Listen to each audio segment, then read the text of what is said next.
Bienvenue à Radha Rouen. On va continuer la lecture du Srimad Bhagavatam. Deuxième chant, 9e chapitre, versets 24 et 25. Om Namo Bhagavate Vasudevaya.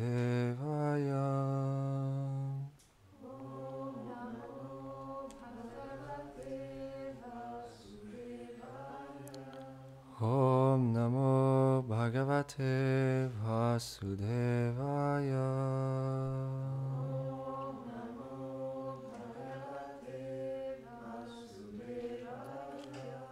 Om Namo Bhagavate Vasudevaya.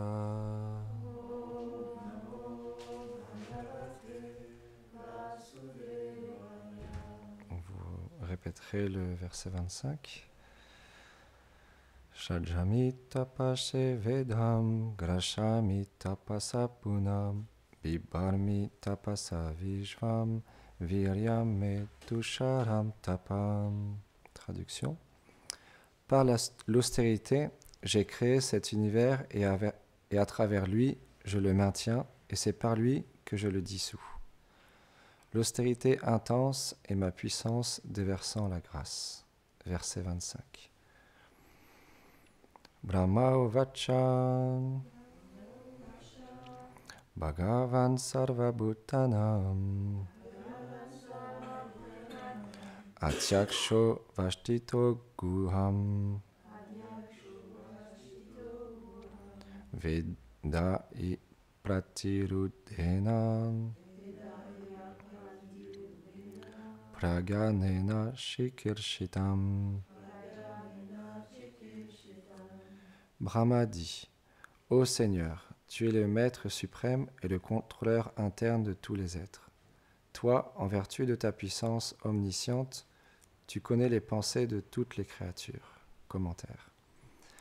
Le Seigneur est présent dans le cœur de tous les êtres et agit comme celui qui observe et qui accorde les fruits des actes. Il connaît donc tout des créatures.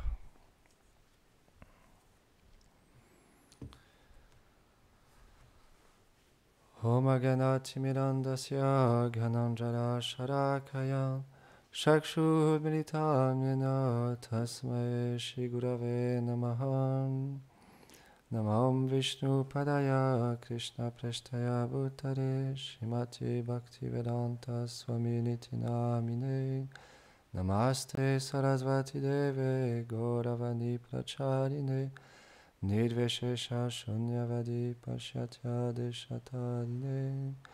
Jai Shri Krishna Chaitanya Prabhu Nityananda Shri Advaita Gadadhar Shivasadi Gaur Bhakta Vrindan. Hare Krishna Krishna Krishna Hare Hare Hare Rama Rama Rama Hare Hare.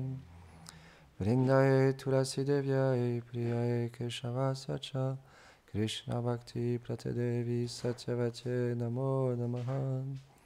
Vanchakarpatarubhyacha Kripa Sindhubhya Vacha Patitanam Pavanebhyo Vaishnavebhyo Namo Namaha.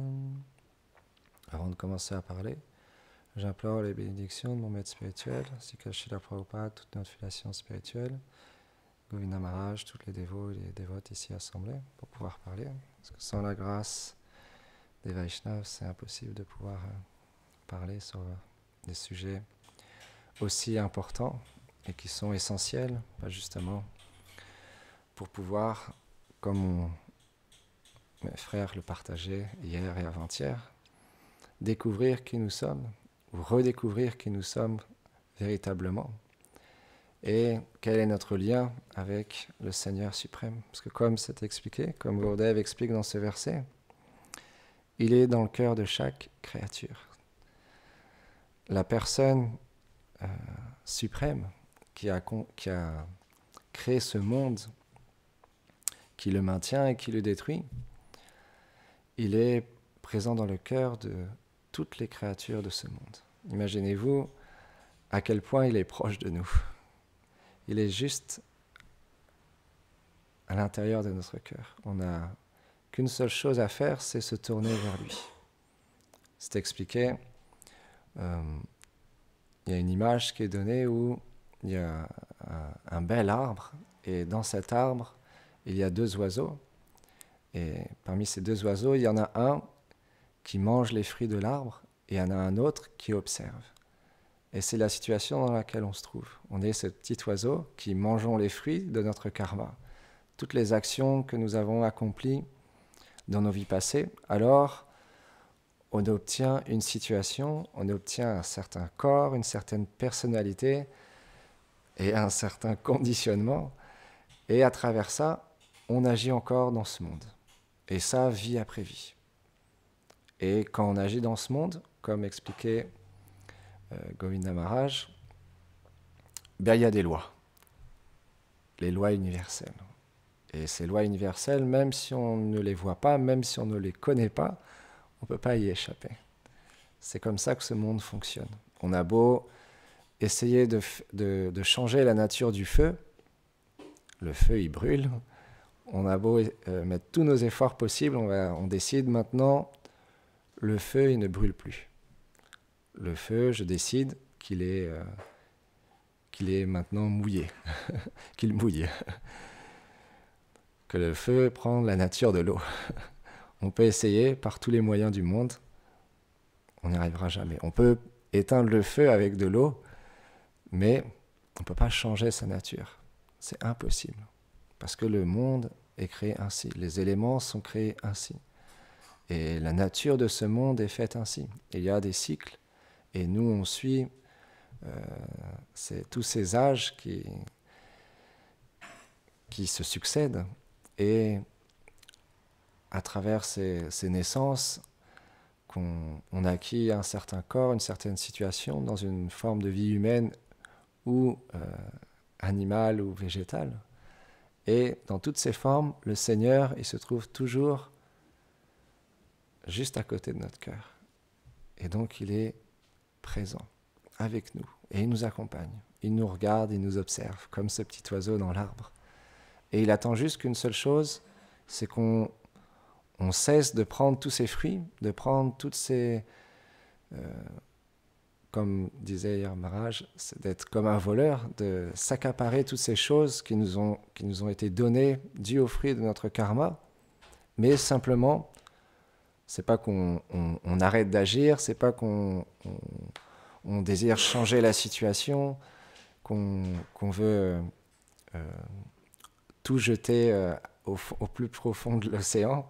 Non, on engage les choses. On prend toutes ces choses et on les connecte au divin. On les connecte à Krishna. Et de cette manière-là, alors, à travers la filiation spirituelle, à travers le maître spirituel qui nous permet de connecter ces choses à Krishna, parce qu'il est le représentant du Seigneur suprême, celui qui est mis en pouvoir pour nous permettre de comprendre comment engager cette matière dans ce monde et de la connecter à Krishna. Et à travers lui, et à travers notre effort, comme Gorananda expliquait, on a un conditionnement, on a une personnalité, on a tous un mental différent, une façon de voir les choses différentes, une capacité physique différente. Et donc, parfois, on peut se décourager, on peut être dans une situation un peu plus difficile par moment dans notre vie spirituelle. Et donc, on prend des résolutions et on dit à partir de maintenant, je ne fais plus jamais cette chose-là, je ne vais plus jamais agir de cette manière-là qui me fait souffrir et qui fait souffrir les autres. Mais c'est difficile parce qu'on a un conditionnement qui nous suit depuis tellement de vie et donc qui est très ancré en nous. Mais comme il expliquait, j'ai trouvé ça très intéressant, prendre simplement une petite résolution ou se dire le lendemain, je vais faire un effort pour travailler cette chose-là particulièrement. J'ai vu qu'aujourd'hui, à travers mon environnement, ma personnalité, cette chose-là que j'ai fait, elle n'était pas vraiment correcte et en accord avec ce que je désire au plus profond de mon cœur, mon désir de vouloir retrouver qui je suis. Donc, demain, je vais essayer de travailler sur cette chose-là. Comme Gourdev explique souvent, l'introspection. Je vois que cette chose-là, c'est vraiment quelque chose qui m'empêche d'aller plus loin. Mais c'est pas grave, c'est normal, parce que on est séparés de cette connaissance depuis tellement de vies. Donc c'est nouveau pour nous. Et on a tous ce qu'on appelle une sukriti, des actes dévotionnels acquis des vies passées différentes. On a tous un bagage spirituel, un compte en banque spirituel différent. Pour certains, il est très grand. Pour certains, il est au début. Mais dans tous les cas, l'effort que l'on met, et comme Govinda Maharaj a expliqué, l'austérité que l'on fait à se connecter à notre vérité et à se connecter au Seigneur, ça c'est louable. Peu importe la sukriti, le compte en banque spirituel que l'on a des vies passées, l'effort que l'on met, c'est louable. On prend souvent cet exemple. Une fois, il y avait un riche homme d'affaires qui est venu à l'église et il a mis une grosse somme d'argent dans l'urne en donation. Et là, tout le monde était ébahi. Tout le monde était « Waouh, il est tellement généreux ». Et en fait, il y a une personne après qui est venue, une vieille dame un peu plus âgée, et elle est venue et elle a mis une pièce. Personne n'a vraiment remarqué la pièce qu'elle a donnée parce que c'était vraiment insignifiant. Mais quelqu'un connaissait la situation des deux personnes. Et il a expliqué, en fait, lui, il semble avoir fait un effort considérable en donnant une grosse somme d'argent. Mais en fait, pour lui, c'est insignifiant. Donc, il n'a pas vraiment fait une grosse austérité. Il n'a pas vraiment fait un gros sacrifice. Tandis que l'autre, la vieille dame, elle a donné tout ce qu'elle avait. Cette pièce, c'était toute sa possession. Donc, elle a fait un sacrifice, une austérité beaucoup plus grande, même si aux yeux du commun des mortels, sans connaître la situation de la personne, ça semble insignifiant. C'est la même chose dans le service dévotionnel. On est tous à faire un effort pour faire plaisir à notre maître spirituel et à Krishna. Mais suivant les vies passées, on a tous des bagages différents. Pour certains, c'est beaucoup plus facile. Il y a une facilité tellement naturelle qui vient des vies passées où c'est facile de servir, c'est facile de chanter des beaux kirtans, de parler sur Krishna et d'être enthousiaste dans la vie spirituelle. Et pour un autre, ça va être plus difficile parce que son bagage des vies passées, son compte en banque spirituelle est moins important. Mais il continue à faire tellement d'austérité, tellement de choses pour faire plaisir à son maître spirituel et au Seigneur. Et même si ces choses-là paraissent insignifiantes ou moins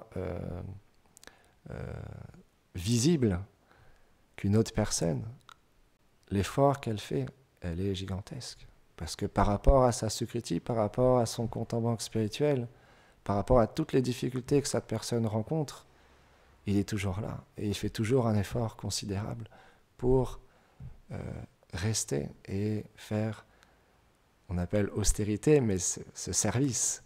Parce que la nature de l'âme, elle est de servir. Pour nous, pour le moment, tant qu'on n'a pas encore, comme Govinda Maharaj a expliqué, pleinement la conscience de ce qu'on fait, alors ça peut paraître amer ou austère, mais en fin de compte, quand graduellement notre conscience évolue, petit à petit on réalise en fait que on est en train de servir. Parce que l'amour en fait c'est ça. Quand on aime quelqu'un, c'est les paroles, c'est l'intention, mais c'est les actes. Les trois réunis ensemble. Parce que quelqu'un qui va parler, il va dire à son enfant, si Radha, elle dit à Shyama, je t'aime tellement, je t'aime tellement, je t'aime tellement, je t'aime tellement, mais Shyama, elle a faim. Tous les jours, elle a envie de manger quand même. Et puis sa mère, elle dit oui, je t'aime, je t'aime, je t'aime. Et Shyama, elle dit mais maman, j'ai faim. Oui, mais je t'aime, je t'aime, je t'aime. Shyama va dire maman, j'ai faim. Au bout d'un moment, Shyama va commencer à dire mais elle est bizarre ma mère quand même. Elle me dit je t'aime, mais moi j'ai faim là, je veux manger. Et donc c'est ça, c'est on dire les paroles, mais quand elle traduit ces paroles, elle va cuisiner pour le Seigneur et ensuite elle va donner les restes du Seigneur à Shyama. Et là Shyama, elle va comprendre, ah ma mère, elle m'aime vraiment beaucoup. Parce que sa parole, son intention, il s'est traduit avec l'acte. Et donc c'est ça, de la même manière, Krishna il attend qu'une seule chose, c'est qu'on puisse, à travers nos paroles, nos sentiments, et ensuite les traduire avec les actes, le servir. Et ça, il y a une quantité innombrable de possibilités à servir le Seigneur. Parce que dans ce monde, grâce à nos acharyas, ils ont créé des missions, ils ont créé des espaces, des lieux comme celui-ci, des temples, où on peut être engagé toute la journée, jour après jour, sans jamais avoir la possibilité de se dire, bon, aujourd'hui, qu'est-ce que je vais bien pouvoir faire ? Je pense que là, j'ai fait le tour, il n'y a plus de service disponible. Non, c'est impossible. Dans un temple, c'est impossible d'avoir cette possibilité-là de ne pas avoir de service. Il y a toujours quelque chose à faire. Donc, les paroles, le sentiment, le désir qu'on a de faire plaisir au Seigneur suprême, on peut le concrétiser avec l'acte. Et ça peut être vraiment chacun avec sa personnalité, avec sa capacité artistique, physique, mentale, peu importe. Son habileté, son talent, tout peut être engagé pour le Seigneur suprême. Donc c'est vraiment quelque chose de très dynamique. C'est pourquoi la spiritualité, c'est très vivant. Le Vaishnavisme, c'est une science, c'est scientifique. C'est vraiment le moyen le plus facile pour une âme conditionnée de retrouver sa nature éternelle. Et ça, on le retrouve dans toutes les spiritualités, toutes les religions aspirent à se connecter au divin, à Dieu. Et nous, dans notre voie spirituelle, Vaishnavisme, Gaudiya Vaishnavisme, le moyen le plus facile est de chanter. Et spécialement dans cet âge, c'est le chant ensemble, en groupe. Et quand on chante, on bénéficie de la puissance spirituelle des personnes qui sont autour de nous. Et c'est pourquoi c'est très puissant. On peut voir quand on chante des kirtans, des chants de mantras, alors très facilement une personne peut se connecter, peut faire un service, peut soit écouter et chanter, et même écouter, chanter et danser. Donc, c'est un moyen très facile de permettre aux gens de faire de la sukriti, de commencer leur compte en banque spirituel. Parce que le nom du Seigneur est très puissant, très miséricordieux. Les Vaishnavas qui sont qualifiés, qui goûtent le Saint-Nom purement, ils savent à quel point il y a une puissance dans le chant, à quel point ça peut transformer la vie des gens. On peut voir chez Bhaktivedanta Swami Prabhupada, qu'est-ce qu'il a fait ? Il a pris ses kartals, il s'est assis au pied de cet arbre, je ne me rappelle plus le nom de l'endroit aux États-Unis. Voilà, je ne vais pas le répéter, c'est trop compliqué pour moi. Cet endroit, ce parc, où Srila Prabhupada, il s'est assis et il a commencé à chanter. Et parce que son chant était imbibé de sentiments purs pour le couple divin, et à l'intérieur de lui, je ne peux pas décrire, moi, les sentiments que Srila Prabhupada ressentait, parce que je n'ai pas la qualification, mais ça devait être quelque chose de vraiment très puissant. Des pleurs du cœur vraiment très puissants pour permettre aux gens de se connecter à ce chant. parce que c'était le désir de son maître spirituel que Srila Prabhupada vienne aux États-Unis et partage cette connaissance transcendantale. Parce que les Vaishnavas, c'est leur nature. Ils savent ce qui est bon pour nous. Même si nous, on n'a pas conscience, on cherche à trouver un bonheur dans ce monde. On cherche désespérément à trouver un bonheur dans ce monde à travers tellement de choses. Tellement de choses. Maintenant, il y a tellement de biens matériels qui sont proposés, tellement d'outils, d'applications avec le téléphone, tellement même de réseaux sociaux où on peut avoir plein d'amis à travers le monde, et puis on cherche le bonheur à travers tout ça, à travers les relations, à travers les biens matériels, le confort, la famille, etc., les amis. Et on pense qu'on va trouver un bonheur. On peut trouver un certain bonheur, mais il va être limité. Le jour où nos amis nous quittent, le jour où nos amis ils prennent une autre direction, ils n'ont plus les mêmes centres d'intérêt que nous, alors petit à petit on les perd de vue. Notre famille, c'est pareil. Combien de divorces il y a actuellement dans ce monde? C'est très grand. Et que dire même des enfants qui rejettent leurs parents, ou les parents qui ne s'occupent plus très bien de leurs enfants. Le monde dans lequel on vit, c'est un monde très instable. Et les biens matériels, comme on expliquait les jours précédents, ils peuvent partir à tout moment. Et dans tous les cas, même si on a un confort de vie extraordinaire, on a un karma exceptionnel qui fait qu'on a une femme, des enfants merveilleux, des amis, etc. Et toute notre vie, ça se passe comme une rivière tranquille. Ben, au moment de la mort, tout ça disparaîtra. Et donc, qu'est-ce qui se passera après la mort? On doit se poser la question. Même si, dans le meilleur des cas, dû à notre karma, on obtient des fruits qui nous donnent une joie de vivre, un bonheur dans cette vie grand. Qu'est-ce qui va nous arriver dans la vie prochaine? On doit se poser la question. Donc c'est pourquoi les Vaishnavas, ils savent tout ça, ils connaissent, parce qu'ils ont réalisé leur soi véritable. Ils savent qui ils sont véritablement. Et ils connaissent quel est le moyen pour permettre de se connaître et de connaître notre relation avec le Seigneur suprême.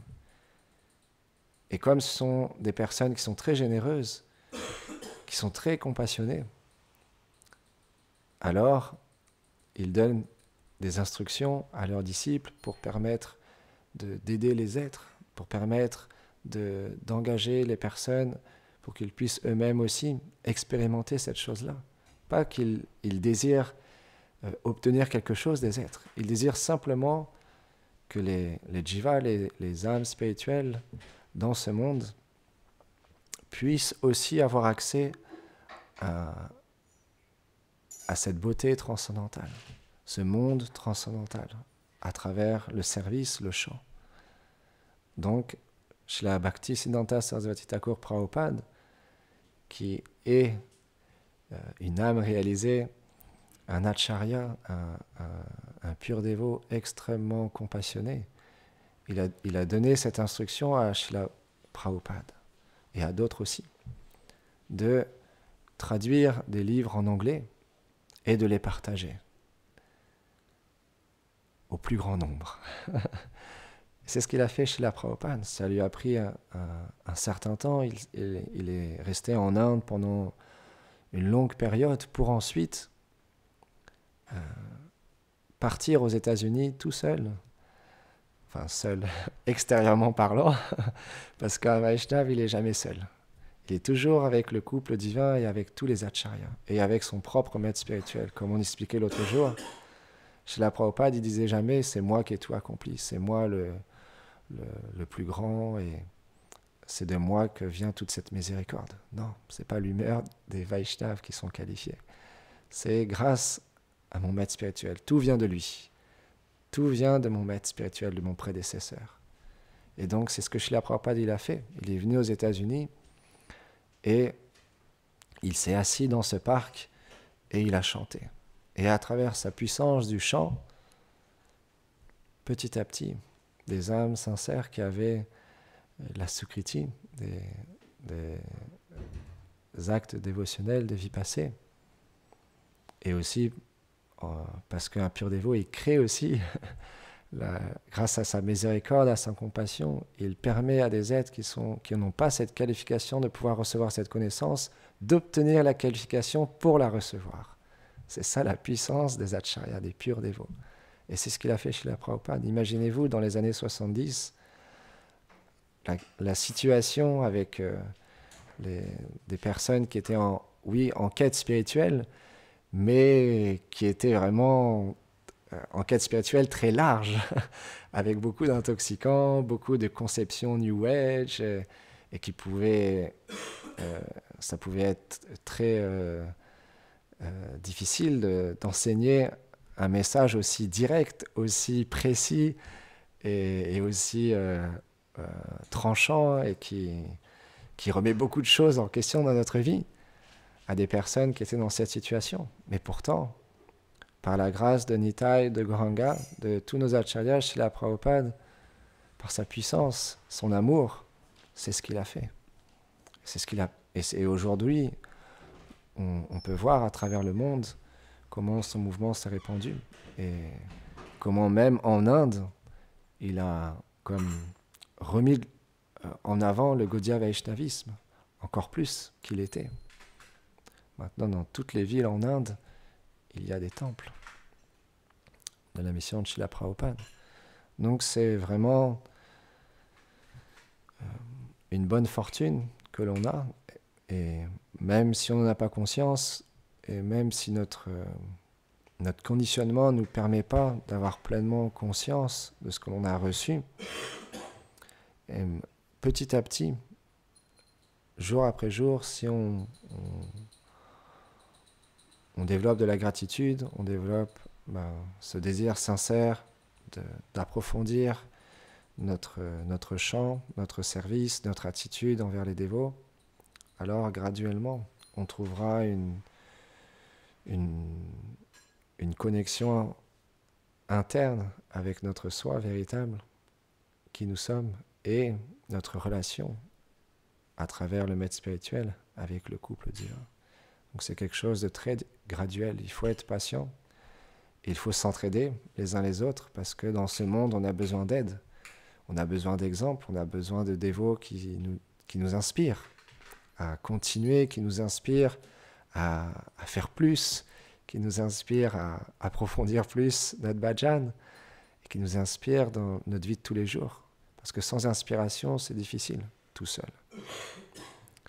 Mais par le pouvoir de l'association, que ce soit en écoutant les classes, si on ne peut pas être tous les jours présent physiquement, et que ce soit en venant une fois par semaine, comme beaucoup le font, qui est vraiment très appréciatif, que des frères et des sœurs fassent l'effort de venir semaine après semaine, mois après mois, année après année, tous les dimanches. Ça, c'est un service, ça, c'est une austérité, ça, c'est l'amour. Quand on aime notre maître spirituel, on aime Krishna, on aime les Vaishnavas, alors on se permet de faire cet effort. Et c'est appréciable. Donc, tous ensemble, on peut, pour cette nouvelle année, voir comment on peut s'entraider, voir comment on peut aussi élargir notre aide aux autres entités vivantes et comment on peut continuer à servir simplement notre maître spirituel et notre filiation spirituelle et Radha et Krishna. De cette manière-là, notre vie graduellement deviendra de plus en plus connectée à notre vérité. Go, Premanande, Haribo.